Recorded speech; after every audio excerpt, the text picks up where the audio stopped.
Alright mga boss, so sa mga nagtatanong pala no, paano mag-change oil. So ngayon ipapakita natin kung paano mag-change oil mga boss. So nag-change oil ako every 1 month and minsan 2 months din. So, depende yan sa lakas mga boss eh. Siguro kung makaharvest kayo ng mga 4,000, 5K, o 3K, so change oil na din siguro kayo. Kasi sa isang buwan, maitim na eh. Maitim na siya. So, tanggalin natin dito. Ayan, tatanggalin natin itong 4 na bolt. 4 na tornilyo. So para makita nyo paano mag-change oil, kailangan nyo i-change ito mga boss kasi may langis dito sa loob. Okay, ito na siya mga boss, natanggal na natin itong dalawa saka ito. So 4 lahat. So dandahan lang kasi may spring yan, itutulak nya. Ayan so ganoon na siya kaitim. Mga 1 buwan mahigit, ganoon na kaitim yung langis na nilagay ko. So kailangan talaga change oil agad mga every month.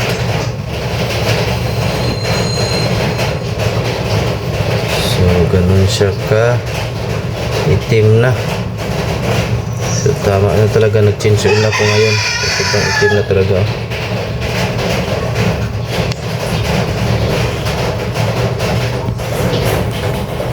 Ayan, tanggalin natin to mga boss no. Ayan, sobrang itim.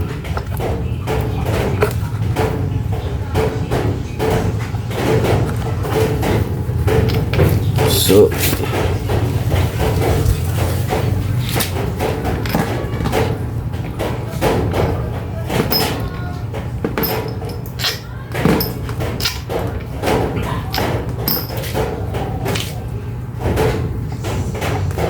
ito lilinisin din natin to siya, yung 3 piston. Ayan. So itong langis na to itapon man natin.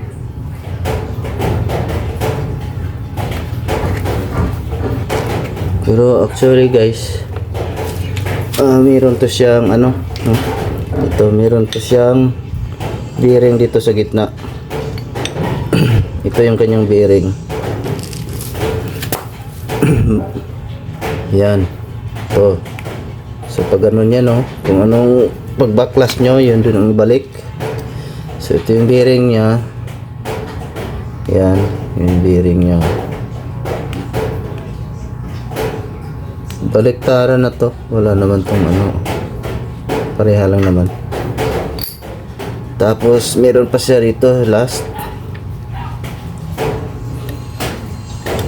medyo mahirap siya dukutin tapon ko muna yung langis. Ayan, ganun ka itim yung langis niya pero pa naman, basta mga 2 months pinakamataas na yun. Pero depende pa rin sa nyo, kita ng window. Kung hindi naman gamit,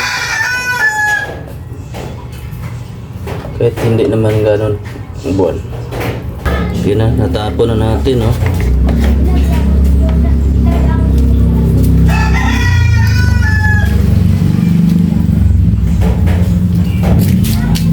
pag gano'n natapon punasan na lang natin itong mga bearing nya. Ganyan yan yan, punasan natin yung loob bago natin salinan ulit ng langis. Actually kahit anong langis ilagay nyo dito guys sa akin pang motorcycle, yung mga tira-tira ko na change oil sa motor ko, yan ang ginamit ko dito.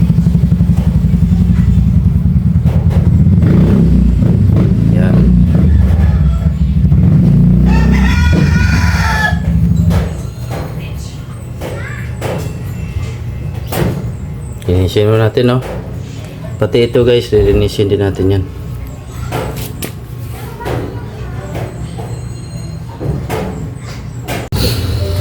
So, ayan mga boss, no? Ito, nalinis na natin. Ayan, so ito mga boss, tanggalin nyo to. Kasi meron yung pagitan dito sa gitna na dito siguro labasan to ng tubig in case may leak, no? Ito. Ito pala. Yan, may butas dito. So, ginawa ko, nilagyan ko ng grasa para kahit pa paano may lubricant siya dito. So, hindi gaano mag-iinit yung ating rubber. So, ito kasi yan mga boss eh. Yan. So, dito yan nilalagay. So, mayroon sigurong purpose ito kasi mayroong mga slot. Yan. Sakto din yan dito.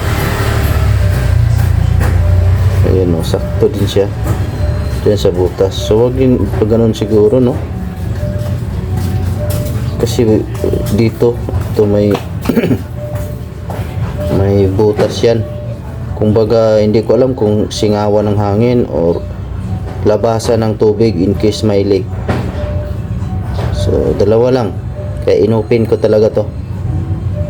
Yan, naka-open yan. So ngayon ikabit natin siya. Ito may mga grasa na, no?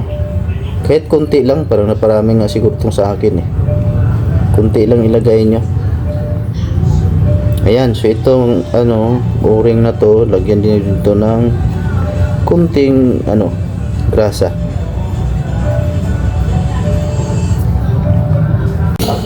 Tapos itong kanyang mga piston, yan mga boss. Ayan lilinisin nyo na ito ng liha. Yan. Kasi parang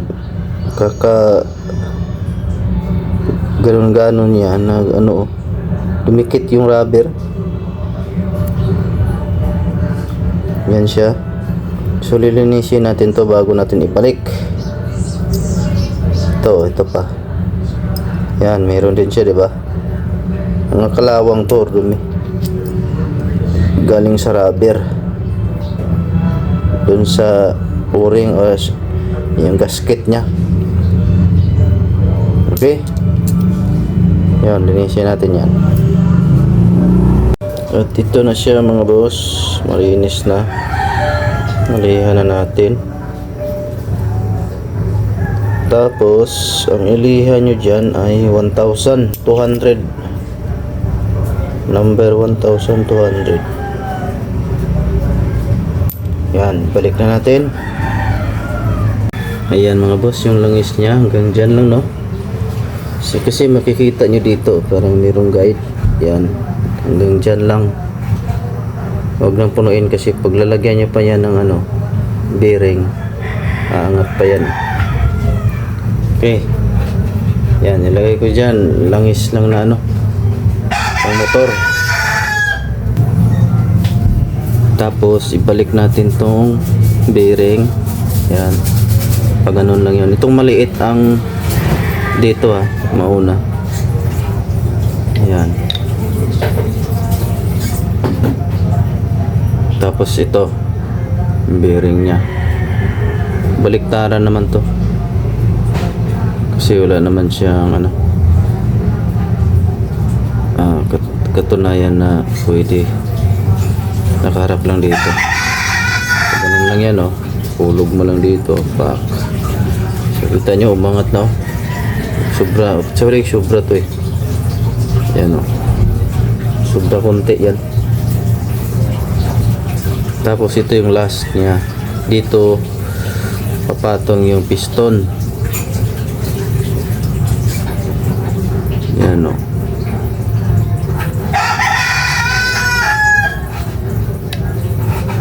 yan.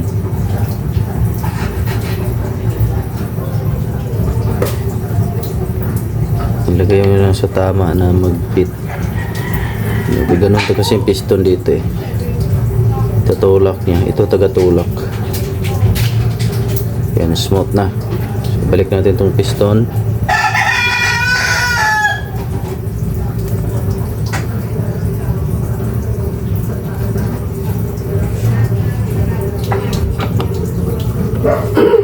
Kasi pag ganun kasi yung piston guys eh.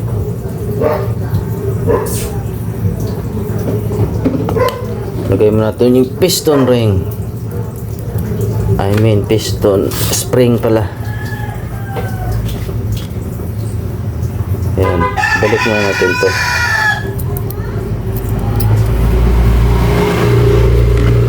Tatlo to siya.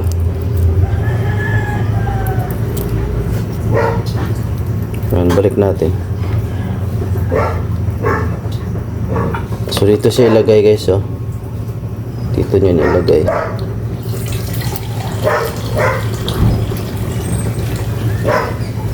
Dito yan.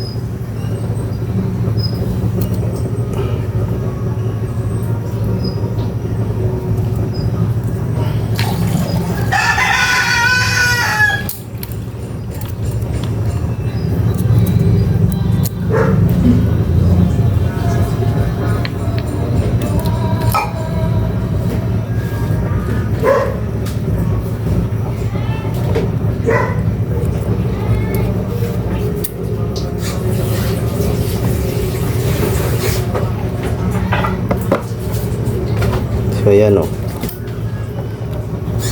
Ito yan natagos.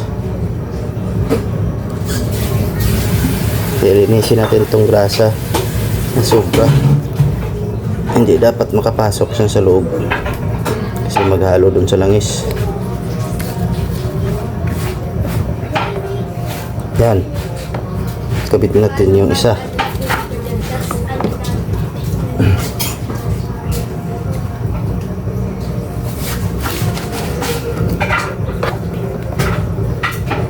Lagyan mo na natin kunting langis grasa itong o-ring.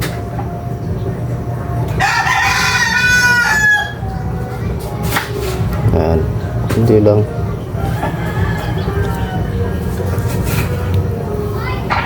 Balik natin to.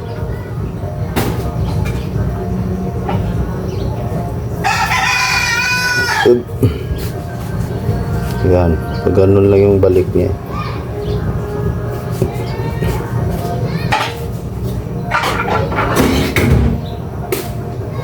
Ito.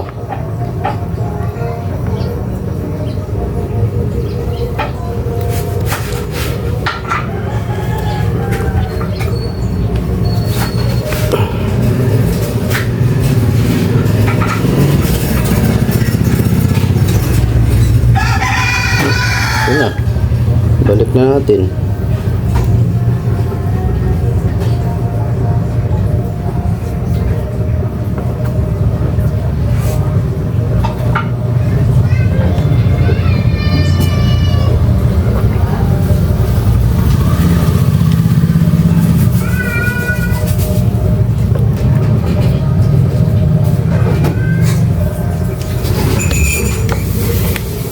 Yan, press nyo lang siya kasi may spring eh.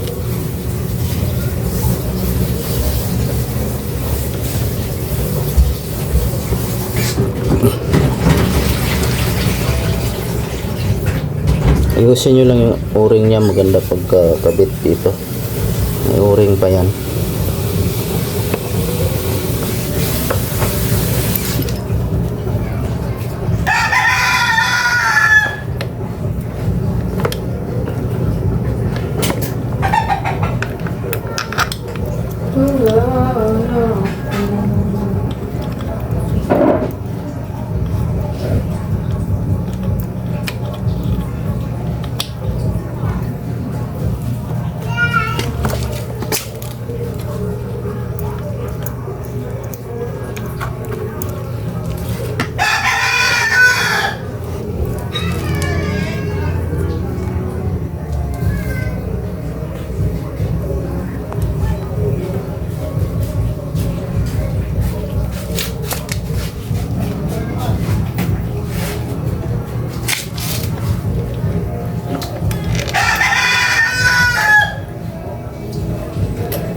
Kamayan nyo lang mga boss, kasi para sigurado tayo na hindi napwersa, kasi malulose thread to pag napwersa nyo. Kamayin nyo lang sa una. Pag tingin nyo na maganda naman yung pagkapasok na sa mga thread, saka nyo na ka na maigi.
Dito ko lang humawak sa gitna kasi may rubber naman yan. Hindi na yan maglilik kasi pag sobrahan nyo to malustred yan. Aluminum lang to eh. Yan, okay na.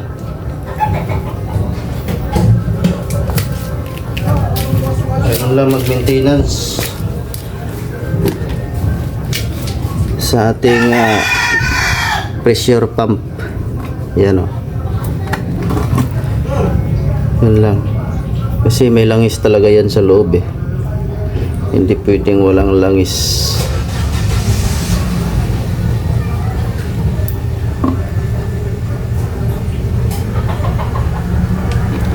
Every month ang change oil natin. Total ano lang naman yan. Maliit lang naman na langis. Yung 1 litro nyo, abutin pa siguro 1 taon. O kaya 6 months. Ayan o. So, goods na siya no. May mga singawan din pala dito. Siguro higupan ng hangin to. Ayan o.